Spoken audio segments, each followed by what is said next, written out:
पाकिस्तानच्या क्वेटामध्ये बलोच आर्मीकडनं पाकिस्तानी सैनिक निशाण्यावर। त्यामुळे एकीकडे भारतीय सैन्याचा सामना करता करताच नाकात दम आलाय पाकिस्तानच्या आणि आता तिकडे बलोच आर्मी देखील पाकिस्तानला घेरतंय। त्यामुळे पाकिस्तानची चहूबाजूने आता कोंडी झालेली बघायला मिळते। पाकिस्तानच्या क्वेटामधली ही घटना आहे। क्वेटामध्ये पाक सैनिकांवर गोळीबार आणि बॉम्ब हल्ले झाले आहेत अशी ही माहिती समोर येते। त्यामुळे एकीकडे भारतीय सैन्यापासून पळ काढण्याचा प्रयत्न एक प्रकारे आता पाकिस्तानचा आहे आणि त्याच वेळी क्वेटामध्ये पाकिस्तानी सैन्याचे अनेक कॅम्प हे उद्ध्वस्त झालेले बघायला मिळतात, कारण बलोच आर्मी देखील आता पाकिस्तानी सैनिकांवर आक्रमण करते। संदीप रामदासींकडनं आणखी अपडेट घेऊया। संदीप, बलोच आर्मीनं ही जी संधी आहे ती साधण्याचा निश्चय केलेला दिसतोय असं आपल्याला म्हणता येईल अश्विन।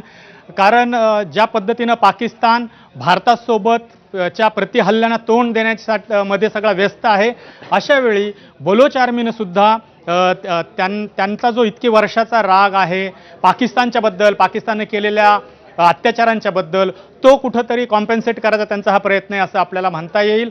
आपण पाहिलं आहे की गेली अनेक दशकं बलुचिस्तानची जी लोक आहेत त्यांच्यावर पाकिस्तान सेनेनं कसा अत्याचार केलेला आहे, किती जुलूम केलेला आहे।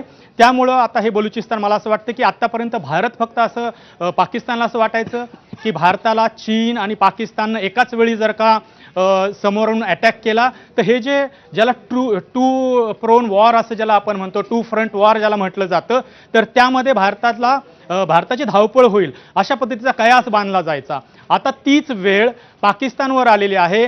त्यांच्याकडनं टू फ्रोन अटॅक होतोय की थ्री फ्रोन होतोय की चहू दिशांनी दाही दिशांनी, आकाश पाताळ समुद्रातनं कुठनं हल्ला होतोय आणि तो कुठला हल्ला कसा रोखायचा यामध्ये पाकिस्तानची धावपळ झालेली आपल्याला पाहायला मिळते।